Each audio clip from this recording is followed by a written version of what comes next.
yesterday I was walking into the powder bath in our house. There's a door that leads to the outdoor porch. Have you ever had something just kind of catch your eye? And okay, so I'm walking and something outside just kind of catches my eye. So I quick glance over there and there is a dead squirrel on my back patio. Hands up, eyes open, mouth open. He was completely startled when whatever got him. He was like, I wasn't expecting that. Oh my goodness. And I couldn't focus the rest of the day. I was like, I'm going to go and get a shovel, pick up that squirrel and toss it out our back fence. We have a green belt behind our house. So I went out with a shovel and I got close to him and I think he was looking at me. I mean, I know he's dead, but I couldn't do it. And so I was like, okay, take a deep breath. He's looking at you. Take a deep breath. His eyes are sightless. His spirit has left his body. Goodness. I went around to his backside thinking maybe if I can't see his eyes, I can do it. And the shovel touches his tail and is like, they don't have feathers, they have hair, whatever they have. Whatever. It starts like it's fur. And they make makeup brushes out of that fur. Oh. Well, I got the shovel and his tail kind of fluttered like in the wind or when I was like, ah! And so I was like, I can't do it. I texted Brian at work and said, is there any way you can run home? Because I need to let the dogs out and that there's a dead squirrel. He didn't answer me till 5:30 p.m. Anyway, everything's fine. He was just like, I just get a plastic bag and pick it up. Oh my gosh, I could not. I could not. And then I picked up my 14-year-old and my 7-year-old from school. So I say to the 14-year-old, hey, Chase, how much of a man are you? And he's like, what do you want?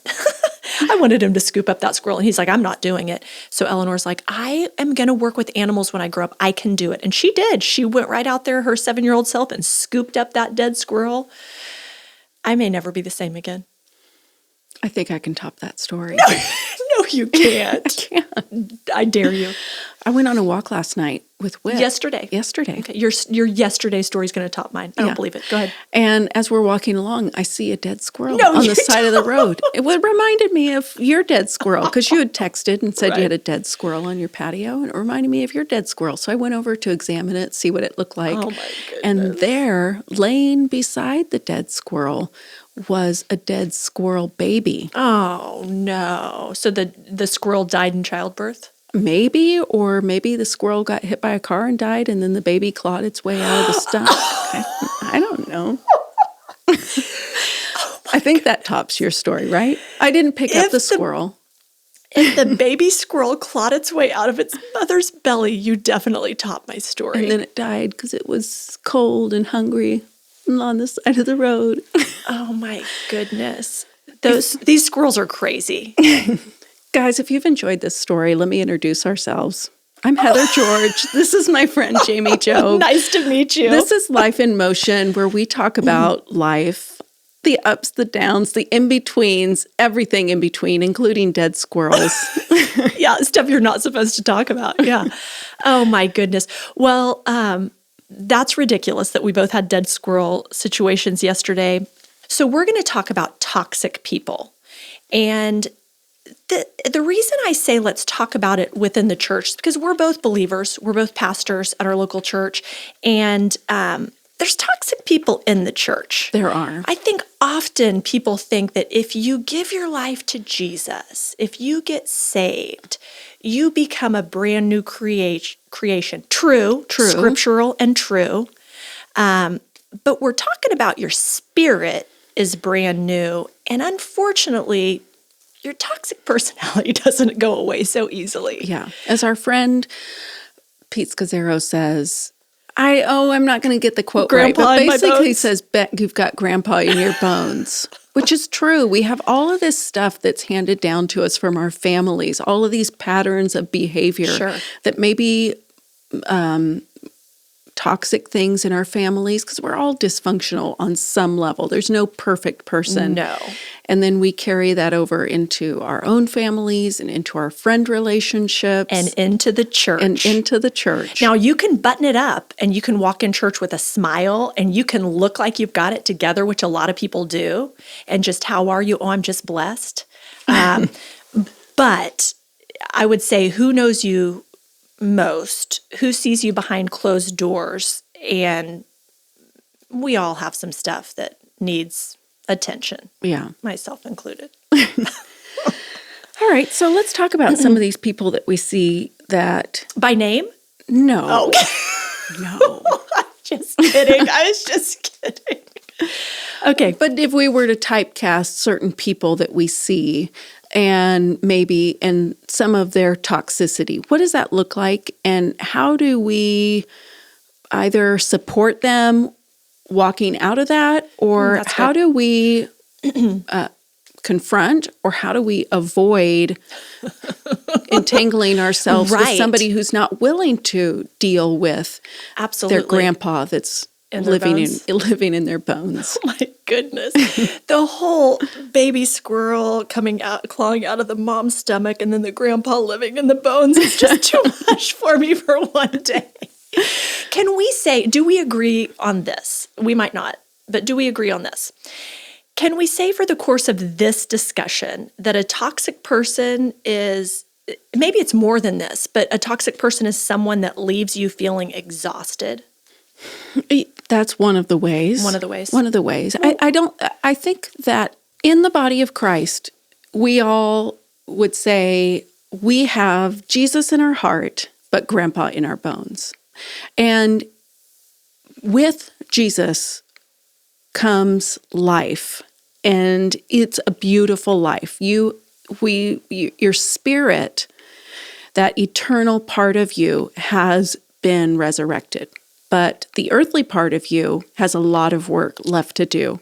So let's talk about today how to see those spots that are part of our earthly self, what we would call the flesh, the body, and how to spot them in yourself and maybe in your relationships, and then how to deal with them. So, for instance, when you're with somebody that has an issue, you should feel life when you're with them. Maybe you don't they're not your favorite person or your best friend or whatever, but you should be able to engage with people in the church and they leave you feeling uplifted. Right. But if you're experiencing somebody with some toxicity, oftentimes they bring you down, they bring up negative feelings, and this is then where identifying what's happening here in this dynamic. Is it me or is it them? Gossip is one. These are the kind of people, Heather, that you see when you're walking to your kid to their classroom and you go, oh my gosh, and you turn the other way because you just don't want to get stuck in a conversation with them. Because it's going to be heavy. It's going to be heavy. Sad. It's going to be maybe gossipy. And you're like, I don't gossip. I'm not going to talk about other people. And usually they're the ones that's bringing news of somebody else, of something that's happening. Right. So gossip might be one. Codependency might be one. That's one that I have trouble identifying. Well, how would you identify a codependent person? Oh man.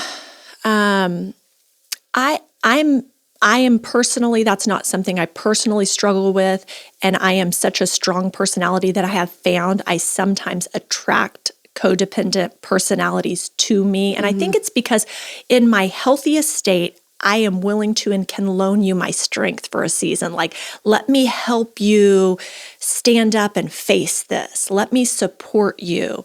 And my experience has been there's something toxic that then can happen because it feels good to me. Oh, yeah. Like I am helping so much, and I sometimes don't recognize, I'm getting much better, but sometimes don't recognize that person is leaning into my strength, and I'm so thrilled to be helping them that I get like a bit of a hero mentality, and they get to stay as victim because I'm so busy helping them. And then before I know it, they're not making easy decisions without calling me first. Yeah. Like, hey, what do you think about, this? And silly things like, I'm going to go to this appointment. I really don't want to go alone. Would you come with me? Or what do you think about this? I'm going to wear this or this. Which do you prefer? And we're not really that close of friends. Now, if you called me and asked me what dress to wear, totally different. We do life together.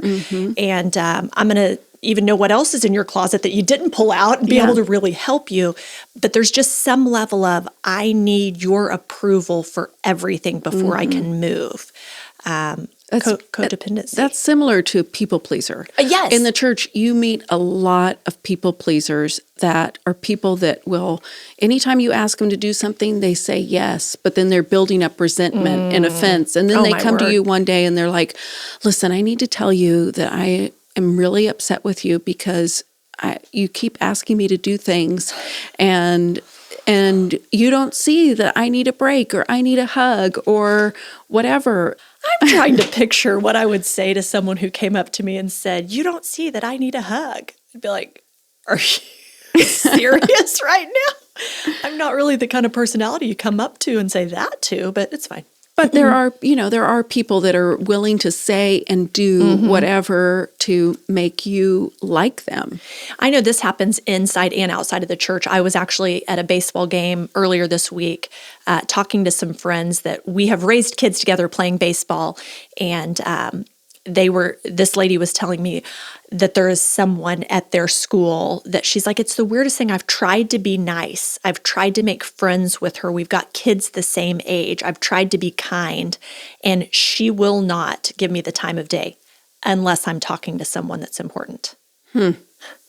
Unless I'm talking with someone she would like to know, then we're best friends. Yeah. That's toxic. Yeah. That's ridiculous. Somebody that she only talks to me when she needs a favor. Yes. She only talks to me when she needs me to do something for her. Yeah.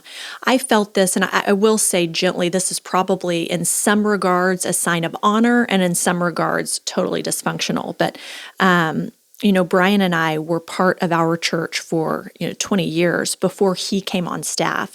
And you know this, but he came on staff in a pretty significant role and position. And I could feel as people found out what he did for the church because people started treating me differently. And man, sometimes honor and respect, and so cool and so thoughtful, but you could feel it and sense it inside when people that had never had any time for me all of a sudden were very, very nice. This happens outside and inside the church for sure. Yeah, for sure. Victim mentality, I would think. Yeah, that's a big one. I see that in small groups play out a lot. I've had an integral part of our women's small groups for a number of years. And just sometimes people, even in the church, don't want to get better. They want to love Jesus, but they don't want to live a life that looks like him. Yeah. Yeah. And so they don't want to move on beyond past a lot of times their weaknesses. I'll see this, people will ask for prayer. And then again, the next week, ask for prayer. And you'll say, what is the step that you can take this week to move forward in this area? Or do you need to have a conversation with somebody? Or is it time to see a counselor, or whatever? And nothing ever happens. It's just always more prayer. Just pray for me. Pray that it'll all work out. Pray that God will be on my side. And listen, we're not the mean girls, or at least I don't want to be the mean girls, where we're bringing all this up and dumping it on you. Just dumping it on you. Guys, we've got something to talk to you about. We've got to tell you what you're doing in the church. Because I'm part of the church, and I recognize there's things in me that I am dealing with and will be dealing with for a long time. I'm a people pleaser where I love to serve people. I love to do things for people, but I'm never going to tell you when you're upsetting me. Like, that's something I really need to work on, because I don't. Oh, you can work on it with me. I want everybody to like me, and I don't want to make you mad, and I don't want you to think I'm weird. So I'm not going to bring all this stuff up. I'll just bottle it up, and I'll just keep smiling and tell you I love you. We talked a little bit about this in last week's episode, where you had something going on in your life, and you're wondering if you need to confront someone or not. What'd you decide? No. Okay. All right, let's just please them. Move along. Let's just please those people and move on. I think the downside of this season being on video, and if you don't know, it's on video. You can watch it on YouTube. You can watch it on YouTube. But I didn't even mean to lead into that like a plug. Like, you can watch it. But one of the downsides for me is if the camera is ever facing me, you can probably often see me waiting for my turn to jump in, waiting to talk, waiting to go next. One of my toxic behaviors is always wanting the last word.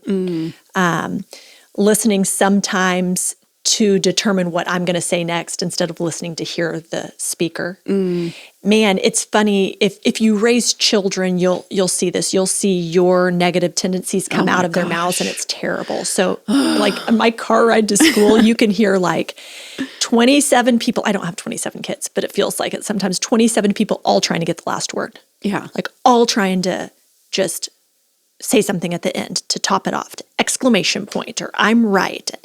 They get that from their mother. Kids, listen, beware. If you have not had kids yet, just know that when you do have kids and they get to be in the middle school grades, that 10 to 15-year-old, you're probably going to see the worst of yourself in that stage of life. The Lord says that children are a blessing and a reward. I didn't know when I had them what he meant was a blessing and a reward so that you can learn to see what's wrong with yourself. So what a blessing. What a blessing. Oh, they're delightful. I have never said it out of my own mouth, although I'm quite sure you know it's true, but I know Brian knows it's true. I think everything is someone else's fault. Oh. Everything. Whit does that too. I know he does. I think the root there is ego or pride, possibly.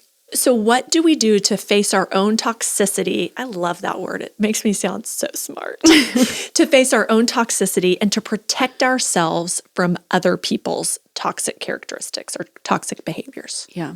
Well, my go-to answer is you cannot do this alone. Yeah. You can't do it just sitting by yourself and thinking, okay, Heather, you're no longer going to be a people pleaser. You're going to tell people what's really on your mind, and you're going to be honest about everything. Oh, man. That's not going to happen alone. It can only happen in relationships, because it's when I'm in relationships with people and they're doing things that are upsetting me, that I have that opportunity to have a conversation. This is what I'm going to say to you. Okay.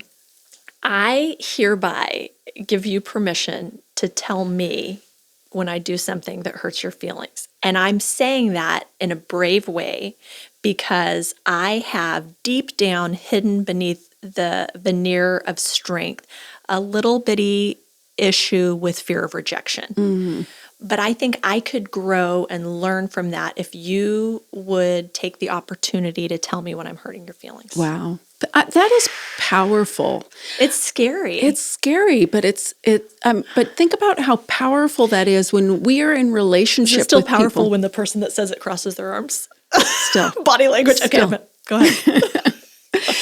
But consider that we all have this brokenness, this weakness, these blind spots.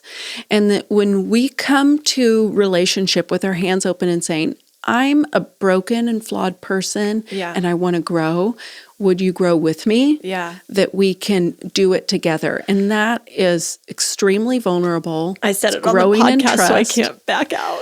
Oh, good. I can't wait. I honestly can't wait. Can't wait for me to offend you. Can't wait for you to offend me, because that means that I'm going to grow. Practice. I'm going to grow. Yeah. I'm going to practice. And I know that you're a safe person to practice with. Yeah. So what do you do if you if you're in a relationship with someone that's not safe?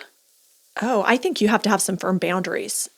There's people that it's not the right choice to confront their toxicity.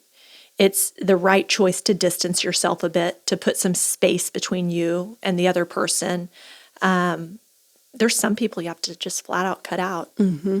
I don't think what you want to do is just one day say, you know what, I am fed up with Jamie gossiping. Like, I am not doing this anymore. She will bring up all the dirt on all the people. I'm just not going to do it anymore. I'm never speaking to her again. Right. The next time that we're on the phone and you start talking about somebody, that I can say, listen, I really don't want to talk about other people and the issues that they have going on in their life. So we can move on to another subject, or I'm going to have to hang up the phone. And I think early on, as you notice that that toxic behavior of gossip or what have you, early on, even maybe one step before that, Heather, would be attempting to redirect the conversation, just subtly redirecting. And after you've tried that a time or two and it doesn't work, then it's a more direct conversation that can, so you're taking steps towards either helping them and together you guys growing, or taking steps towards it's best to cut this off, but it's not blindsiding anyone. And then the test is, how do you respond? Yeah. When I say, I really don't want to talk about people, so let's move on or hang up, are you mad at me? Oh, yeah, probably. Are you, then calling somebody else and talking about me, or do you say, oh my gosh, thank you for bringing that up. You're right. This is something I need to work on. And we move on to another topic of conversation. Yeah. Yeah. Sometimes you don't know what you don't know. And if a friend isn't kind enough to try to redirect you, you just don't know. I came from a setting in my home life where the way we dealt with conflict was never directly to the person. And now I'm just like, this is the most bizarre thing, but it was very natural. It's just how we did it. So if I'm mad at you, Heather, I might tell Whit all about it, knowing he's going to tell you, knowing you're going to respond back to him, that's ridiculous. And he's going to say, she thinks it's ridiculous. Let's just move on and then we're done. Or it was just this big, I shouldn't have used Whit as an example because it was all female. It was all female in my home setting. I mean, I had two sisters and a mom, of course, my dad as well. But just like everybody beat around the bush. I'll tell you, you tell her, she tells her. It comes back down through, I mean, like just the potential for miscommunication is huge. Yeah. But I didn't recognize that until one day Brian said something like, well, just talk to them. Just talk to the person. And it's very eye-opening if you've lived doing something in a toxic manner. It's very eye-opening to go, what? Like people talk directly to the person they're upset with? Like you just don't know. In my family, you just didn't talk about anything. Okay. You just kind of ignored it until you forgot about it or, got to the point where you're willing to let it go enough that you can move on with oh my goodness, whatever. So I still sometimes do this. Oh, goodness. I still sometimes just when I'm angry, just talk into the air, knowing that people can hear me and they should be able to get their crap together. Just complain into the universe. What in the world? I think one of the keys in dealing with other people is to get yourself healthy and to not take it personally. How other people behave is not indicative of you as a person. It's not a reflection of you as a person. If someone is a gossip, if someone is a people pleaser, if someone has a victim mentality, or they have to have the last word or what have you, sometimes on the receiving end. I heard this saying, which I thought was interesting, like offense is not something that someone gives you, it's something that you take. And I think that, the saying, she took offense to that. When someone is behaving in a toxic manner, how you respond is your choice. You can take offense, or you can absorb their pain, or turn and walk away, or what have you. But you're only responsible for your own response to their behavior. Yeah. But such a good lesson to at least start instilling into your kids when they're younger, because otherwise you grow up as an adult and you've never realized that. You've never heard that. Everything's personal. Everything's about me. Life revolves around me and my feelings. And if you aren't suiting me, then it's your fault. Oh my gosh, I just described myself. Well, I take everything personally. It's something I'm working on. I think I'm getting better. But I do. Like, there's a lot that I do take personally. And Whit's always reminding me, it's not personal. Stop taking it so personally. Yeah. Oh my gosh, I have so much work to do. It's ridiculous. So how do we begin to work on these things? For me, I am going to attempt to be present in conversations with people and hear what's under the surface versus just the words coming out of their mouth. Maybe take a deep breath while I listen, and maybe name the emotion that I'm feeling. When you're dealing with someone that sucks the energy out of you, being able to name the emotion that's being evoked in you can be really helpful and really healthy. One of my kids got, at a counseling session, got this emotion wheel. You can Google it and find it. I'm sure we can link to one in the show notes. It was helpful for me because it's this emotion. It's like my top emotion that I feel is anger, but anger is a secondary emotion. So if I'm angry, I really have to go in deeper into the circle to figure out what am I really feeling? And then you have an opportunity to take a step forward in a healthy way, confronting the person, distancing yourself from the person, getting yourself in a safe place, what have you. But I'm learning that at 44 years old, that my anger is a secondary emotion and that I've never in my life considered there's something beneath that could help me grow. Do you want to hear the most ridiculous story? Yes.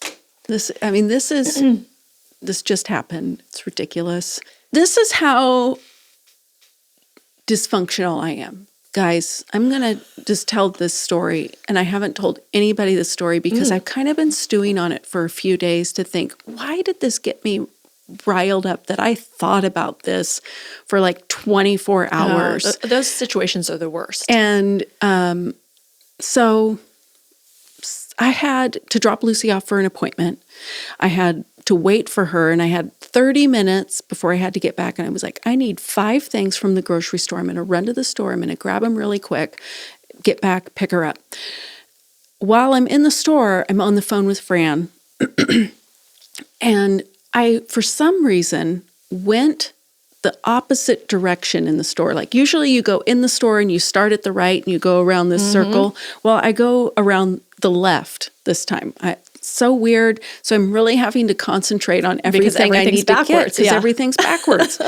So I'm on the phone with Fran. I get up to this refrigerated section and they've got these boxes in front of it. And one of my pet peeves, which I think is ridiculous, is people who go shopping in groups. Like, why is your whole family going into the store with you? It's so hard to shop with people and have them weigh in on what cereal they want, what mustard, whatever. I mean, why are you... There's 5 people in the aisle all looking at the mustard. Why are you all here? If you shop with your family, I love you. Heather doesn't, but I do.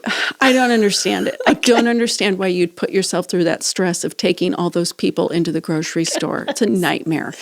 Anyway, I need to get something out of the refrigerated section. And there's some boxes in front of it, and there is a family standing there talking about the lunch meat that they want to get. They're all standing there blocking the lunch meat that I want to get. So I'm on the phone and I just reach around them and I grab what I need. I know exactly what I need. I'm just going to grab it. And then I'm going to grab this cheese. Don't worry about me, people.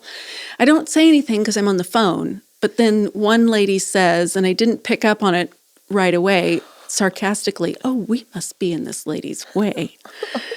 And as I walked away and I got in the checkout, I was just like, they're upset with me because I reached in to grab the lunch meat that I needed.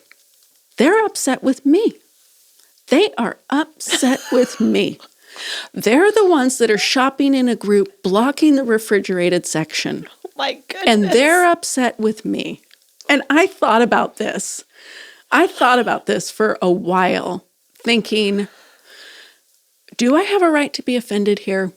Am I going to be offended? Just rehashing it over and over. Feels like if you were rehashing it over and over, you had already taken the offense. I had already taken the offense. And as we're sitting here talking about this, I realize I am upset with them because I felt like in that situation, I looked like a bad, rude person. And you're not. And I am not. I am so nice. Oh my goodness. I am usually not in a hurry when I go to the store. I like to go to the store and just wander around and look at things. You drive me crazy when I'm at the store. Like, why do these people not know what they're getting? How did you come to the store unsure what you're going to buy? But there is my dysfunction where I am offended at you for pointing out how rude I was being in reaching around you and grabbing what I needed and boy, it's ugly. And I think that the hard part about this that we don't see is there are people in our lives that see our dysfunction and they see us behaving one way and we'll be so nice and sweet. And then we'll be completely rude and ugly, meaner than a snake. We don't see our dysfunction and other people do. Yeah. Or we try to hide it and we ignore it and it comes out and we never change, we never deal with it, we never become more like Jesus, and it actually pushes people away. Yeah. And we're talking about away from eternal life. Yeah. I mean, it's a pretty big responsibility to know that I carry within me the hope of eternity. And there's people that may only have the opportunity to meet Jesus because of me. And that's a high honor, but it requires me facing myself. Yeah. It requires me being patient with people that maybe have some toxic tendencies that ruffle my feathers. I think sometimes a sign of love is cutting people off, and sometimes a sign of love is leaning in and walking through. If a person wants to get better, sometimes it's leaning in and walking through. Yeah. I heard this recently that every year, I've never done this, so I don't know if it works or not, but every year people tend to sit down in January and kind of audit their financial life, like where's our budget, what worked last year, what adjustments do we need to make, but maybe it's a good idea to audit your friend and relationship life. And who are the people that give you life, that you feel better when you're with them, and make sure the majority of your time is spent with those people.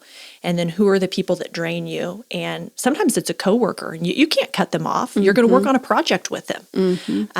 But how do you compensate when you know you're going to spend a good amount of time with someone that drains you? Where do you then fill yourself back up and maybe consider doing an audit of your life? Well, and even, have you lost friends this year? Yeah. Were you friends with somebody and then they disappeared and they don't text you anymore? Yeah. They don't respond to your texts when you... Or maybe they just moved. I mean, Maybe they moved. I mean, maybe they just don't even live here. I don't know. Do you regularly lose friends? Do people come into your life and then they drift away and you don't know what happened to them? Why is that? Why is that? Well, to end on that high note... This is one quote that I had written down that I'm just going to read, not because it doesn't even really fit in anywhere, but I thought it's so good because I think sometimes people do take things personally, Heather. Maybe you, I'm not sure. But I can't remember who the quote's by, but the quote says, "Some people are in such utter darkness that they will burn you just to see a light. Try not to take it personally." So just an encouragement to you if you feel like you're doing it right, you're loving as well as you can, and people are hurting you.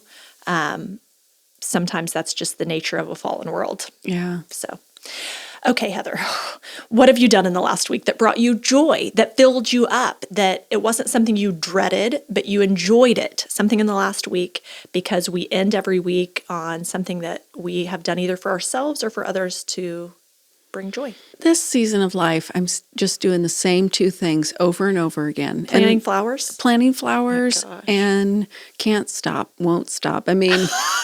I wish you guys could see Heather's house. She has like 500,000 planters, like a pot here, a little pot here, a big pot here, a small pot here, flower beds here, trees here, bushes here, plants here, plant, flower, flower, plant, flower, flower, plant, plant. It's a lot, plant. But I love it. I mean, it really does bring me joy. Whit mentioned, he said, I just love this honeysuckle. And we had some our neighbor had honeysuckle and then they cut it out. Oh, no. And so it's not there this year. You know, the wind blows and you can smell it. It's so good. Anyway, he had said, I love honeysuckle. And so I bought 3 different honeysuckles and found a spot to plant them. Awesome. And so I'm looking forward to them blooming. And then obviously it's track season. So sitting all day at a track meet brings you just joy. a delight to watch joy. these kids run. So fun. I would go to the track meet if I could time it in such a way that I only saw Lucy run. Oh, I'll tell you when she's going to run. Okay, yeah, because I like Lucy. Like, I don't like track. I like Lucy. Yeah. Well, she runs the first relay and the last relay. Oh, my So it's an word. all-day event. So I better be happy for everybody in between. Yeah. There's some great kids. Oh, There's some great kids on that So track many team. exciting races. It's so great. I love it. Oh my goodness, that's so funny. I feel like I owe our listeners an apology because high school baseball, although it's a sprint, and I complained last season, it's over. Oh, already? I mean, well, they're in regionals, Yeah. but you play like every day of your life multiple times, it feels like, for 2 months, and then it's over. It's done. Yeah. So I'm looking forward to my kids' summer ball, but yeah, it went by so fast. So what have I done in the last week that brought me joy? Brian was out of town last week on business. So he traveled all week, and he doesn't travel like he used to. So I kind of enjoyed just downtime of not feeling like you don't have to tidy up the house at the end of the day if you don't want to. He's going to listen to this and say, you tidy up the house every day? Believe it or not, I actually do tidy up some things, even though you can't tell. So when he's gone, it's a hot mess. You don't have to cook anything. You don't have to, just I'm in agreement with that. it's just it was kind of a nice break, but I did miss him. And so he got back in town late on a Friday night, and then he was busy with stuff at the church all day Saturday. And I said, let's go on a date Saturday after church. And we haven't been on a date just the two of us. We typically double date with you guys. We hadn't been on a date just the two of us in a long time. Brian typically likes to have his ducks in a row, and we didn't have a reservation. It's Saturday night, and he was just thrilled to be out. And so I had so much fun. I mean, we had to call some places and they were full and they couldn't seat us, but it was just like felt spontaneous and fun. And that's what I did. Young and love, yes, romantic. Young and love. We don't have a reservation. We don't have a plan. I keep spinning. We're just out having fun. And it was great. Great. So as we wrap up, Heather, I should look at a camera. Which one? That one. If you've enjoyed this episode, you really should subscribe. You can find Life in Motion anywhere you listen to podcasts. And Heather and I would be so honored if you joined us each and every week. So check us out, and we'll see you next time.